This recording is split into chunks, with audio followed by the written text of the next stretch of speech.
안녕하세요, 여러분의 코딩메이트 디모입니다. 이번 영상에서는 커틀린의 조건문 그리고 조건문에서 쓰일 수 있는 비교 연산자들을 알아보겠습니다. 오늘도 play.kotlin lang.org에서 따라해보세요. 먼저 조건문의 기본 if문인데요. if문은 만약 무엇 한다면 이라는 말 그대로 if문에 주어진 값이 참이라면 따라오는 구문을 실행하는 기능입니다. 일단 if문을 한번 써볼까요?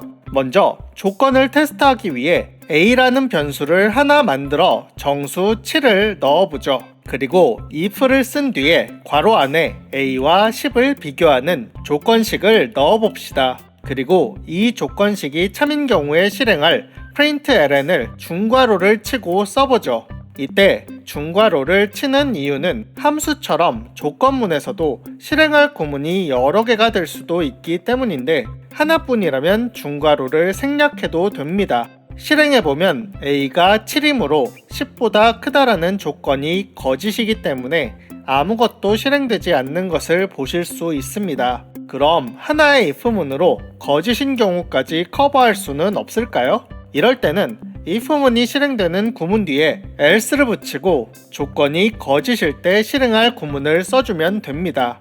다시 실행해보면 거짓일 때 표시할 문자열이 나타나는 것을 알 수 있죠. 그럼 조건을 참으로 만들기 위해 a 값을 11로 바꿔보죠. 실행해보면 참인 경우에 표시할 문자열이 나타나게 됩니다. 이렇게 if문은 참과 거짓을 이용하여 프로그램에서 실행할 구문을 나눠주는 역할을 하는데요. 앞서 보셨듯이 참과 거짓의 조건은 비교 연산을 통해 구할 수 있습니다. 그럼 이때 사용하는 비교 연산자에는 어떤 것이 있을까요? 일단 부등호들이 있겠죠. 작다, 작거나 같다, 크다, 크거나 같다, 같지 않다가 있습니다. 그리고 등호가 있는데요. 수학에서와 달리 equal을 2개 사용합니다.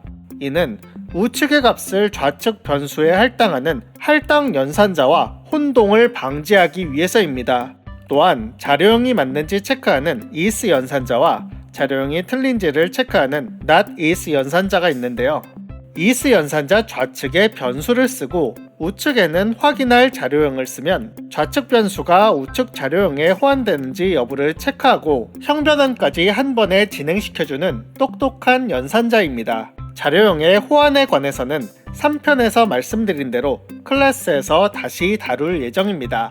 다음은 다중 조건문인 when인데요. 다른 언어에서 지원하는 스위치문을 좀 더 편리하게 바꾼 기능입니다. if가 참과 거짓만을 비교할 수 있는 반면 when은 하나의 변수를 여러 개의 값과 비교할 수 있다는 장점이 있는데요. when문을 유연하게 테스트해보기 위해 파라미터를 받아 when에 넣어주는 doWhen 함수를 하나 만들어 볼까요? 이때 파라미터 a는 any라는 자료형을 사용하는데요. 이는 어떤 자료형이든 상관없이 호환되는 코틀린의 최상위 자료형입니다. any에 대해서도 클래스에서 또 한 번 말씀드리겠습니다. 일단 doWhen 함수에 when 구문을 만들고 파라미터로 받아온 a를 넣은 후 중괄호 안에 a와 비교할 조건값들을 나열합니다. 숫자 값이 될 수도 있겠고요. 문자일 수도 있겠죠. 또는 is나 not is 연산자 역시 사용이 가능합니다.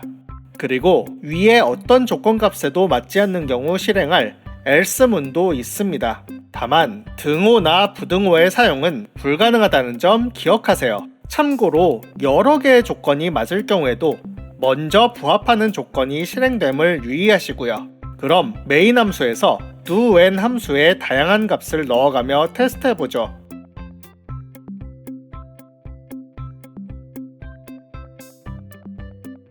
예제로 주어지지 않은 값들도 여러분이 직접 넣어보며 테스트해보세요. 방금 전의 예제는 when을 조건에 맞는 동작을 하는 조건문으로서 이용한 경우인데요. when의 조건이 맞을 때 동작 대신 값을 반환하는 표현식으로서의 역할을 하게 하려면 어떻게 해야 할까요? 바로 when의 조건으로 동작 대신 값을 써주시면 됩니다.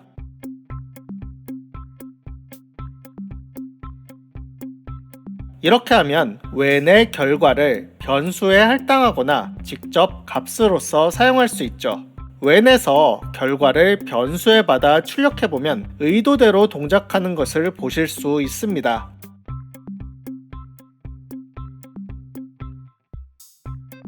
프로그램은 조건에 따라 판단하여 수행시켜야 하는 경우가 많습니다. 따라서 코틀린에서도 조건문은 코드의 중요한 기반이 됩니다. 그러므로 반드시 여러 가지로 테스트해보며 잘 숙지하시기 바랍니다.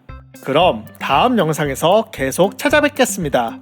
영상이 마음에 드신다면 구독과 좋아요를 눌러주세요. 디모였습니다.